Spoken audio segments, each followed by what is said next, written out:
Hey guys, what's up and welcome back to the next chapter। और इस chapter में अपन करने क्या वाला है, इस चैप्टर में पढ़ने वाले डीलिस्टिंग। अब डीलिस्टिंग क्या है समझ लो पहले। डीलिस्टिंग समझने के लिए भैया हमको लिस्टिंग समझना पड़ेगा। गाइस वापस से बोल रहा हूँ, डीलिस्टिंग समझने के लिए हम लोग को लिस्टिंग समझना पड़ेगा। कि डीलिस्टिंग समझने के लिए लिस्टिंग क्या होती है सर? लिस्टिंग क्या होती है? लिस्टिंग मतलब अगर आप अपने कंपनी को लिस्ट करवाते हो bye entering into an agreement with the exchange, आप बन जाते हो एक लिस्टेड एंटिटी। तो डीलिस्टिंग का मतलब क्या होता है? डीलिस्टिंग का मतलब होता है आप अपने कंपनी को उसी एक्सचेंज से निकालना चाहते हो। मतलब आप अपने एक्सचेंज से, अब अपना कंपनी के एक्सचेंज को, कंपनी को एक्सचेंज से निकालना चाहते हो। ठीक है, पता नहीं, अभी आपको समझना पड़ेगा ये बात, ये चीज। लिस्टिंग करनी है तो आईसीडीआर फॉलो करना है, डीलिस्टिंग करना है तो हम लोग को सेबी का ये रेगुलेशन फॉलो करना पड़ेगा, that is delisting of equity shares. बहुत इंपॉर्टेंट है, बहुत ज्यादा इंपॉर्टेंट है।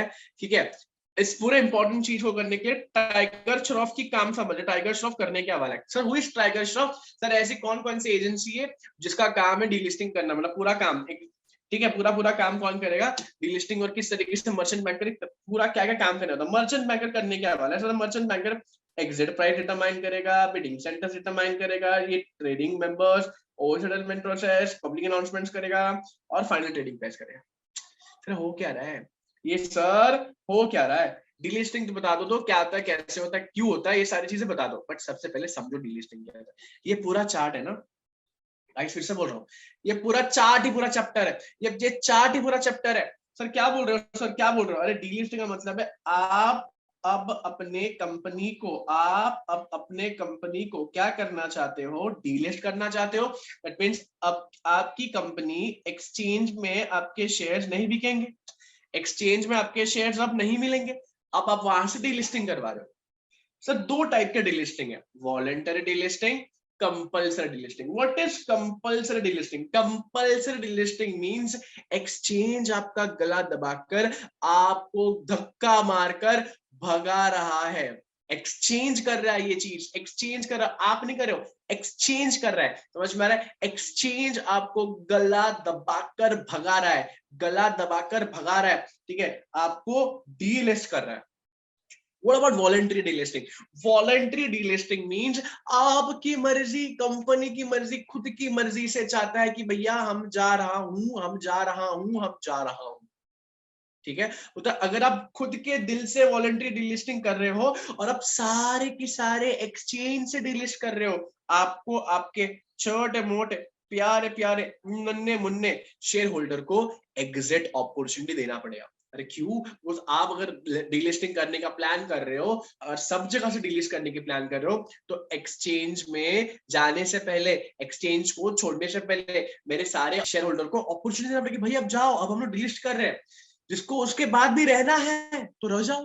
आपके शेयर्स एक्सचेंज में ट्रेड नहीं होंगे, आपके शेयर्स एक्सचेंज में ट्रेड नहीं होंगे। पक्की बात है? अच्छा अब क्या बोल रहे हो? बोलते आप वॉलंटरी डीलिस्टिंग तो कर रहे हो, सब जगह से नहीं, कहीं कहीं जगह से। और जहां भी आप लिस्टिंग रहोगे, आप जहां भी लिस्टेड रहोगे, उस एक्सचेंज के पास एनटीटी है, या एनटीटी मतलब नेशन वाइड ट्रेडिंग टर्मिनल्स है, तो आपको एग्जिट अपॉर्चुनिटी देने की जरूरत नहीं। सर एग्जांपल दो ना। आप बीएसए में लिस्टेड थे, आप एनएससी में लिस्टेड थे, उसके साथ साथ आप अहमदाबाद स्टॉक एक्सचेंज में लिस्टेड। तो मैंने बोला भैया अहमदाबाद से निकलो, एनएससी से निकलो, बीएससी में रहूंगा। वॉलंटरी डिलिस्टिंग करवाया मैंने, करवा ले तो कोई टेंशन की बात थोड़ी है सर। आप अब बीएससी में जब लिस्टेड हो ना, तो भी आपका इन्वेस्टर जब चाहे एग्जिट ले सकता है, आपका इन्वेस्टर जब चाहे एग्जिट ले सकता है। पक्की बात है? इतना इतना बात समझ में आ रहा है? सब सुपर कूल, सुपर कूल। अच्छा, आप डीलिस्टिंग कर रहे हो बट सब जगह से नहीं, कहीं कहीं जगह से। अब जहां पे भी आप लिस्टेड हो, उस एक्सचेंज का नेशन वाइड ट्रेडिंग टर्मिनल नहीं है। एग्जांपल दे दो, BSc, NSC, Ahmedabad stock exchange. अब मतलब बीएससी से निकलना है, एनएससी से निकल अहमदाबाद में रहना है। अरे अब अहमदाबाद में अगर आपको रहना है, उसका नेशन वाइड ट्रेडिंग टर्मिनल थोड़ी ना है। अगर उस एक्सचेंज का नेशन वाइड ट्रेडिंग टर्मिनल नहीं है, मुझे एग्जिट अपॉर्चुनिटी देना पड़ेगा। कंपलसरी में, अरे एक्सचेंज तुमको सामने से देगा, सारे शेयर होल्डर को मिलेगा एग्जिट अपॉर्चुनिटी। ये है पूरा पूरा पूरा पूरा। वॉलंटरी में क्या होगा, कंपलसरी में क्या होगा, बस ये पढ़ना है, ठीक है। ये पूरा चैप्टर इसी पे बेस्ड है, ये पूरा चैप्टर इसी पे बेस्ड है। ये समझ में आ गया ना, समझ लो पूरा चैप्टर समझ में आ गया। तो वॉलंटरी हो रहा है, वॉलंटरी अब सब जगह से निकल रहे हो, एग्जिट अपॉर्चुनिटी दो, अब कई कई जगह पे रहने वाले, बट जहां पे भी रहने वाले उसकी नेशन ट्रेडिंग टर्मिनल है, तो अपॉर्चुनिटी देने की जरूरत नहीं है, एग्जिट अपॉर्चुनिटी देने की जरूरत नहीं। आंखें बंद करके दिखना चाहिए, मैं आंखें बंद करके आपको बता रहा हूँ, समझ में आ रहा है, आंखें बंद करके आपको बता रहा हूँ।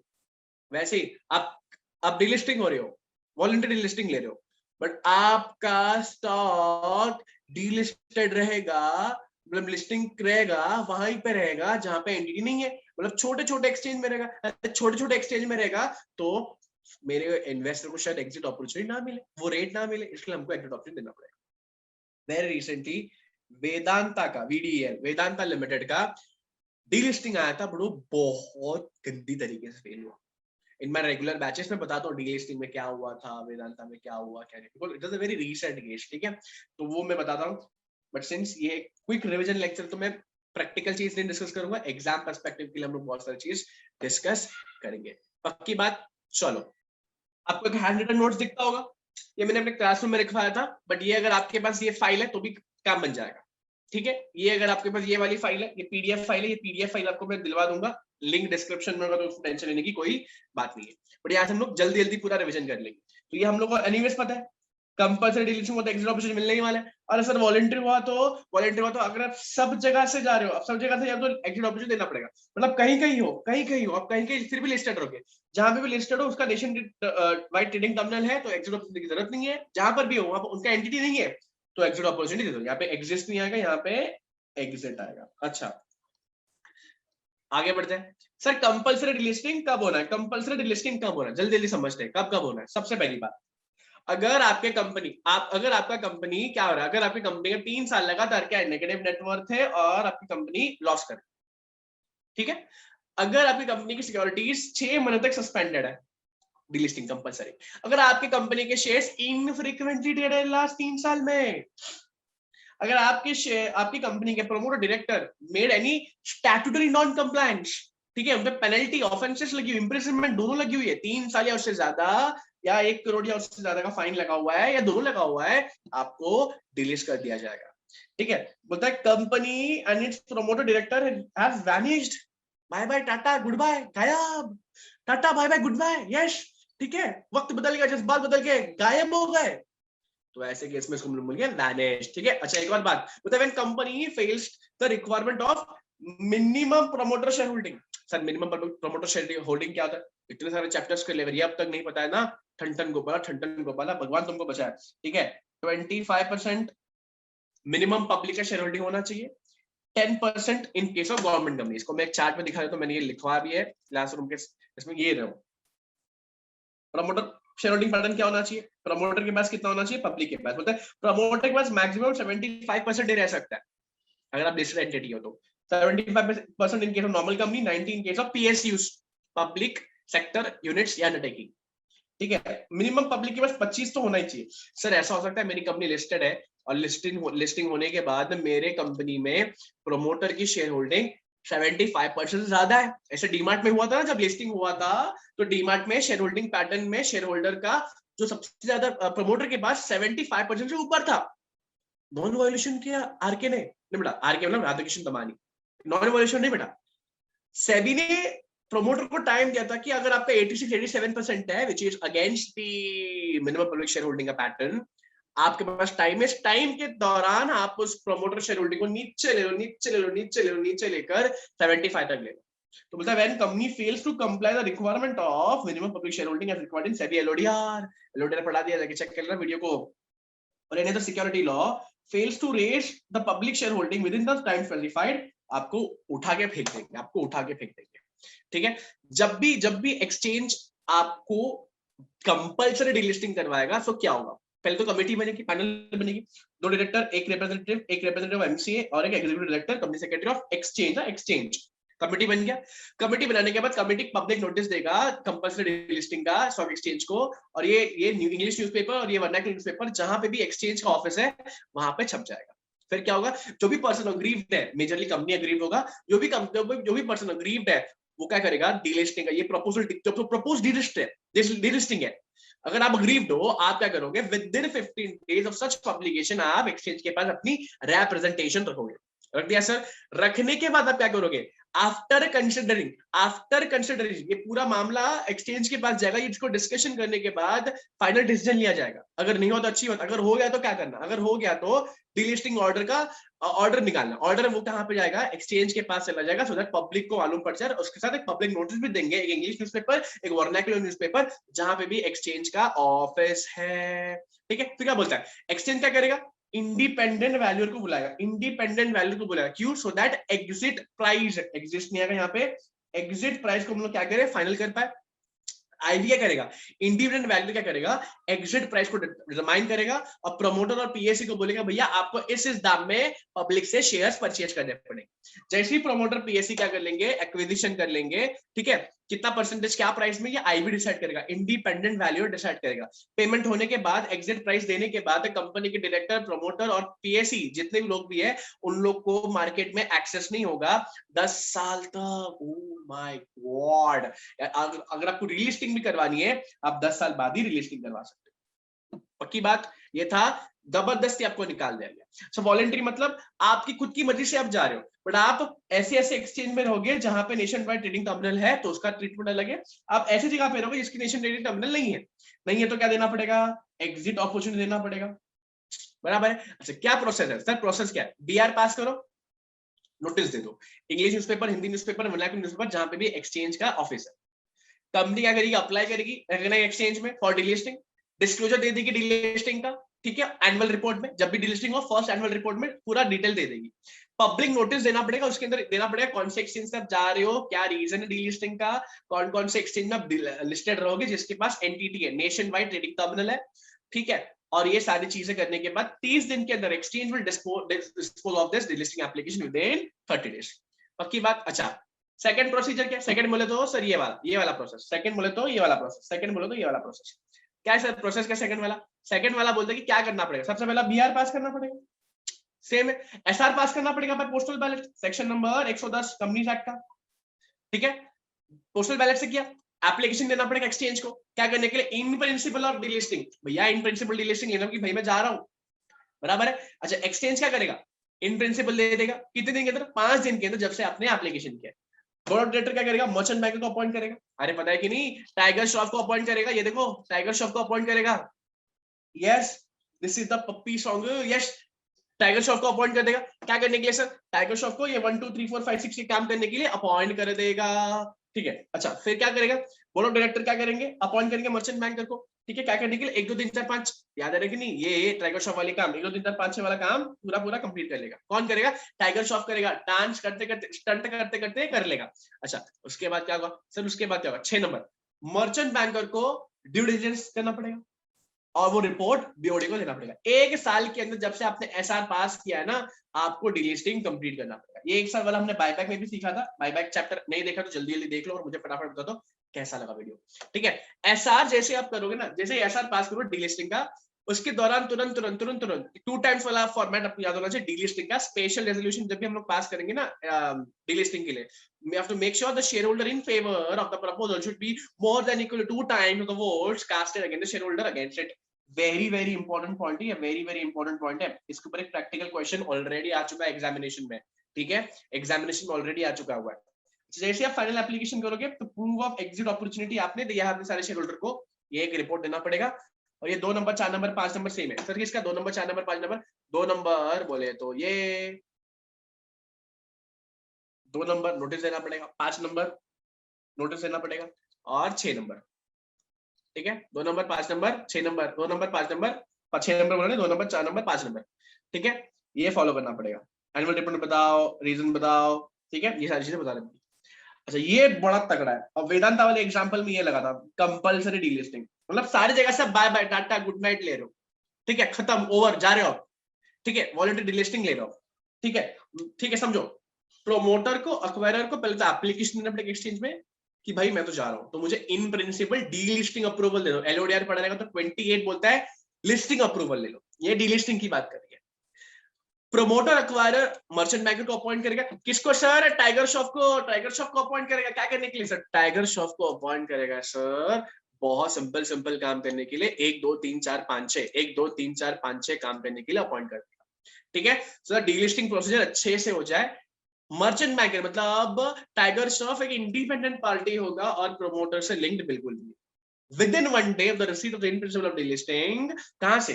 जैसे एक दिन के अंदर अंदर जब से आपको रिसीट हुआ है, आपको डिलिस्टिंग का अप्रूवल मिला एक्सचेंज से, प्रोमोटर एक्वायरर पब्लिक अनाउंसमेंट कर देगा, एक इंग्लिश न्यूज़पेपर में, एक हिंदी न्यूज़पेपर में, एक वर्नाक्युलर न्यूज़पेपर में, जहां पे भी एक्सचेंज सिचुएटेड है।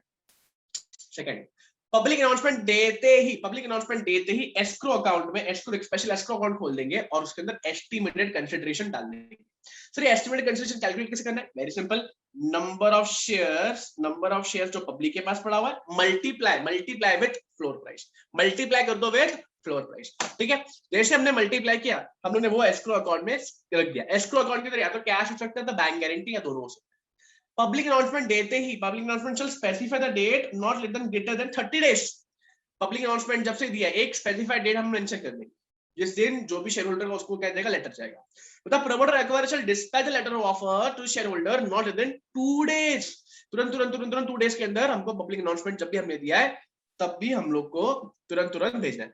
अब लेटर ऑफर किसको जाएगा? सारे पब्लिक शेयर होल्डर को जाएगा जिसका नाम भी ROM में लिखा हुआ है, रजिस्टर ऑफ मेंबर्स में लिखा हुआ है, दैट इज MGT1 में लिखा हुआ है।